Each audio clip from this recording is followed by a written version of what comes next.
Bienvenue sur le Rocher, la chaîne où nous analysons chaque jour un verset de la Bible pour en tirer des vérités profondes. Aujourd'hui, nous allons voir un récit dramatique, Caïn et Abel. Pourquoi Dieu a-t-il accepté l'offrande d'Abel, mais rejeté celle de Caïn? Et surtout, qu'est-ce que cela nous enseigne sur notre relation avec Dieu?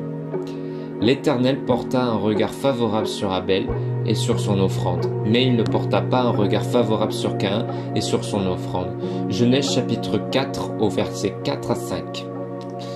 Pourquoi l'offrande de Caïn a-t-il été rejetée? Abel de son côté apporta les premiers-nés de son troupeau et leur graisse. Genèse chapitre 4 au verset 4. Abel a offert le meilleur de ce qu'il avait. Il a donné avec un cœur sincère et plein de foi. Caïn, en revanche, a offert une partie de sa récolte, mais sans véritable engagement ni foi. Son offrande était peut-être correcte extérieurement, mais son cœur n'était pas aligné avec Dieu. Dieu ne regarde pas seulement ce que nous donnons, mais surtout l'état de notre cœur. La colère de Caïn, une attitude révélatrice. Caïn fut très irrité et son visage fut abattu.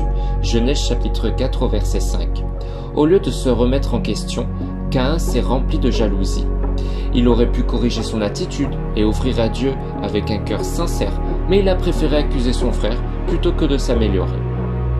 Combien de fois blâmons-nous les autres au lieu de chercher à nous transformer?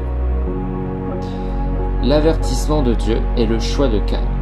Le péché se couche à ta porte et ses désirs se portent vers toi, mais toi, domine sur lui. Genèse chapitre 4 verset 7. Dieu a averti Caïn.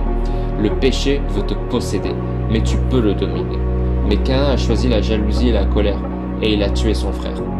Dieu nous laisse toujours le choix.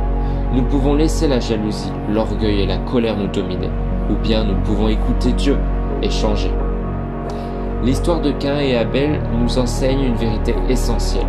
Dieu regarde notre cœur avant notre offrande.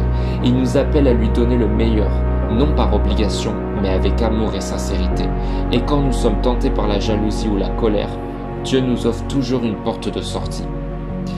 T'es-tu déjà retrouvé dans une situation où tu te sentais jaloux ou en colère? Comment as-tu réagi? Dis-moi en commentaire. N'hésite pas à t'abonner pour recevoir chaque jour une révélation biblique qui fortifie ta foi.